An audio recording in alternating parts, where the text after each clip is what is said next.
విశాఖ జిల్లాలో తెలుగుదేశం పార్టీ రెండవ విడత సీట్ల ప్రకటన తరువాత చాలా మందికి తమ సీటు ఫేటు రెండూ తేలిపోయాయి. దాంతో తమ్ముళ్ళు చాలా చోట్ల మండిపడుతున్నారు. విశాఖ సౌత్ సీట్ దక్కనందుకు మాజీ ఎమ్మెల్యే గండి బాజీ పార్టీకి రాజీనామా చేశారు. మోసపూరిత విధానాలతో ఉన్న టీడీపీలో ఉండలేను అని ఆయన తప్పుకున్నారు. ఈసారి ఎన్నికల్లో ఖచ్చితంగా పోటీ చేస్తాను అని ఆయన చెబుతూ ఏ పార్టీ అనేది సస్పెన్స్ అని చెప్పారు.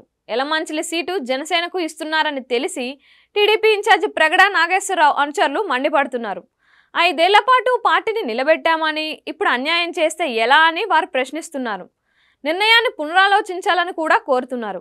పెందుర్తిలో సీటు మాజీ మంత్రి బండారు సత్యనారాయణకి ఇవ్వనందుకు నిరసన తెలిపారు ఆయన అనుచరులు, అభిమానులు. జై బండారు అని ఆయన నివాసం వద్ద ఆందోళన చేపట్టారు. బండారుకే టికెట్ ఇవ్వాలని, ఈ విషయంలో న్యాయం జరిగేంత వరకు తమ పోరాటం ఆగదని తమ్ముళ్ళు అంటున్నారు. మాడుగుల టికెట్ ని మాజీ ఎమ్మెల్యే గవిరెడ్డి రామానాయుడు ఆశించారు. నియోజకవర్గం టీడీపీ ఇన్ఛార్జిగా ఉన్న పీవీజీఆర్ కుమార్ తనకే దక్కుతుందని వేచి చూశారు. పైలా ప్రసాద్ కి ఆ సీటును కట్టబెట్టడంతో ఈ ఇద్దరు నేతల అనుచరులు రగిలిపోతున్నారు. గవిరెడ్డి రామానాయుడు ఎలాంటి నిర్ణయం తీసుకుంటారో అని అంతా చూస్తున్నారు. ఇప్పటికే అనకాపల్లిలో తమ్ముళ్ల రచ్చ చేస్తున్నారు. దానికి అదనంగా ఇప్పుడు ఈ కొత్త నియోజకవర్గాలు ఉన్నాయని అంటున్నారు.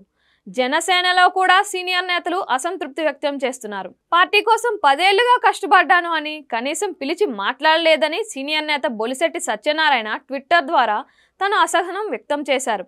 తనకు టికెట్ ఇవ్వలేదని ఆయన ఆవేదన వ్యక్తం చేశారు.